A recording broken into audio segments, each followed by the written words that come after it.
Guys, samahan niyo ako. Tayo magpapailaw ng ating mga manok na kinokondisyon. Alas 5 ng umaga. Ating pinapamagan ng ating mga manok na panlaban para matigas ang kanilang mga tuhod. Para ma-absorb nila yung hamog sa madaling araw. Para pampatibay nila sa laban. Sa mga hindi pa po nakakaalam kung bakit natin pinapahamugan ng ating mga manok sa madaling araw, yan po.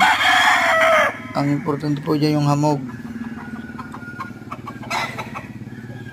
Sa mga nanonood po dito, sana'y subscribe at follow nyo lang ang aking